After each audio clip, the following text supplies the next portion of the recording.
Halo sobat semua, jumpa lagi dengan Denbagose Channel. Bagaimana kabar sobat semua? Sebelum kita mulai cerita ini, ayo silakan subscribe, like, komen, share dan nyalakan loncengnya untuk mendapatkan notifikasi terbaru ketika Mimin upload videonya. Bab 1194 punyaku. Yang bisa memakai pakaian semacam ini tentu saja bukan orang biasa, dan pasti tidak akan menjual pakaiannya. Kalau begitu hanya ada satu penjelasan, baju ini dicuri oleh Thomaskin. Thomaskin mengerutkan kening dan berkata dengan dingin, "Baju ini milikku." "Milikmu? Apa menurutmu kita ini bodoh? Tadi sudah kubilang, orang seperti apa yang punya baju seperti ini, mana ada dari mereka yang bukan bos besar.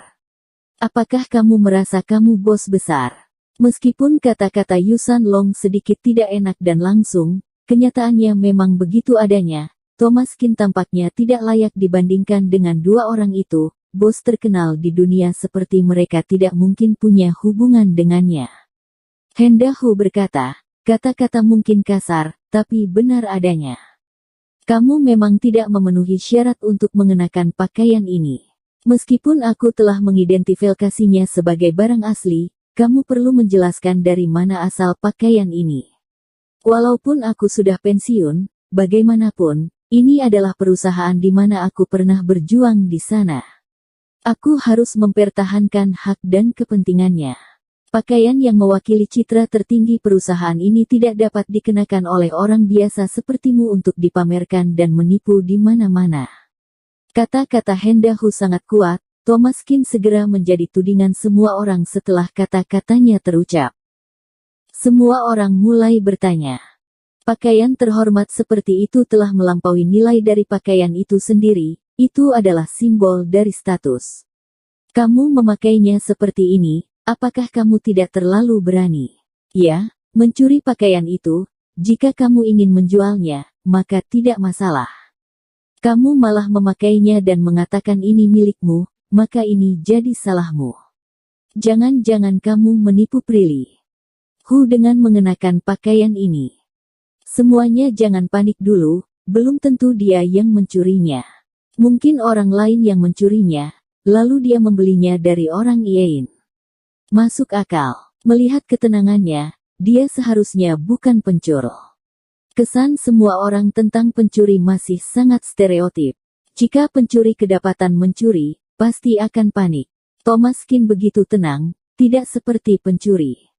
Apa yang baru saja dikatakan orang itu masuk akal.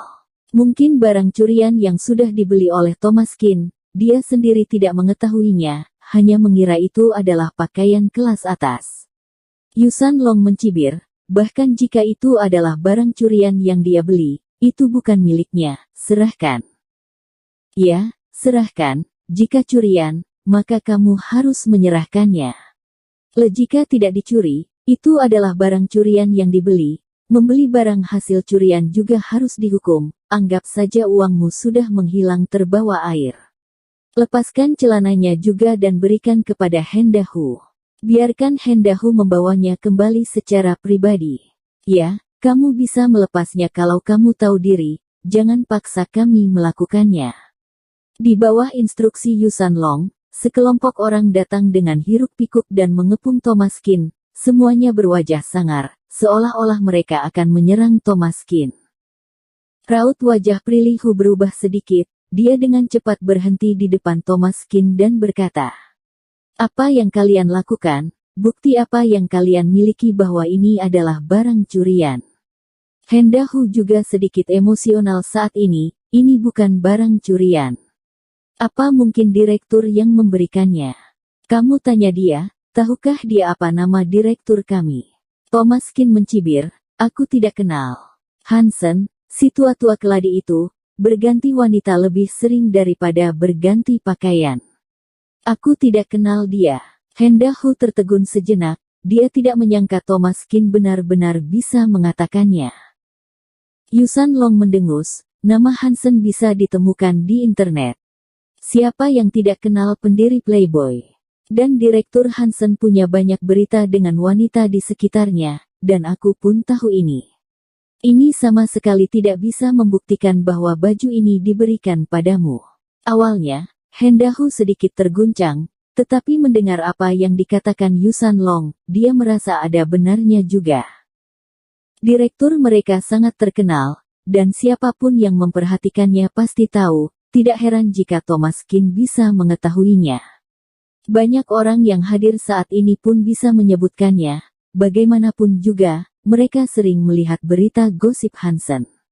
Hendahu berkata, ini tidak dapat membuktikan bahwa pakaian itu milikmu. Jika kamu tidak memberikan beberapa bukti penting, kamu sebaiknya menyerahkan pakaian itu dengan baik-baik. Atas dasar apa? Prilly Hu kesal, kualifikasi apa yang kalian miliki? Baju ini milik Thomas Kin, atas dasar apa kalian meminta dia menyerahkannya? Prilly Hu tidak bisa berkata-kata. Dia membawa Thomas Kin ke acara ini. Tanpa diduga, hal seperti ini terjadi. Mereka jelas tidak memprovokasi siapapun, tetapi begitu banyak orang datang dan memintanya untuk membuka pakaian. Ini terlalu tidak adil. Thomas Kin mencibir, Prilly, jangan khawatir, hanya membuktikannya saja, itu gampang. Setelah berbicara, Thomas Kin mengeluarkan ponselnya dan memutar nomor. Setelah beberapa detik, panggilan itu tersambung. Halo, Dear Thomas. Suara orang asing datang dari sisi yang telepon. Dari sebutan Dear Thomas ini bisa dilihat, hubungannya dengan Thomas Kin sangat dekat dan sangat sopan. Ini aku, apakah tidak apa-apa untuk berbicara bahasa Mandarin sekarang? Tidak buruk, aku sangat berbakat. Bahasa Mandarinku cukup bagus. Mendengar suara ini, ekspresi Hendahu menjadi sangat terkejut, matanya melebar dan mulutnya tertegun. Hansen, itu direktur kami. Suara Hansen begitu khas dan sangat gampang dikenali sehingga Hendahu tidak akan pernah melupakannya seumur hidupnya. Hansen juga mendengar suara Hendahu, dia sedikit penasaran.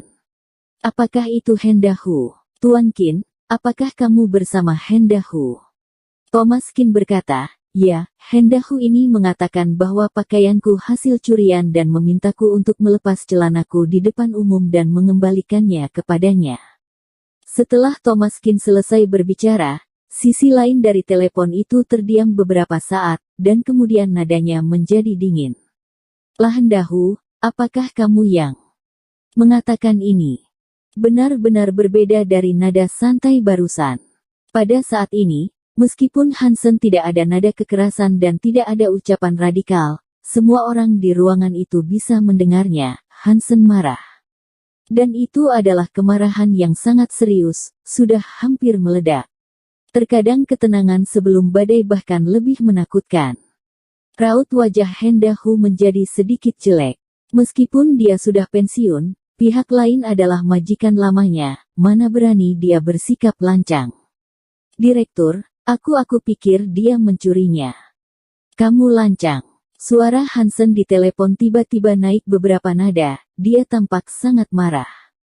Mendengar kata ini, kaki Hendahu yang gugup langsung lemas, hampir berlutut di lantai. Nada suara Hansen menjadi lebih dingin, Tuan Kin adalah penyelamat hidupku dan tamuku yang paling aku hormati. Kamu berani mengatakan bahwa pakaiannya hasil curian. Jangankan sepotong pakaian, bahkan jika seluruh perusahaan diberikan padanya, aku pun tidak berani mengatakan tidak. Hendahu, apakah kamu semakin pikun seiring bertambahnya usia? Kata-kata Hansen membuat raut wajah Hendahu sangat jelek. Ya direktur, aku salah, aku yang salah. Sudahlah, cepat minta maaf kepada Tuan Kin, dan jika ada kelalaian apapun, jangan katakan kenal aku di masa depan.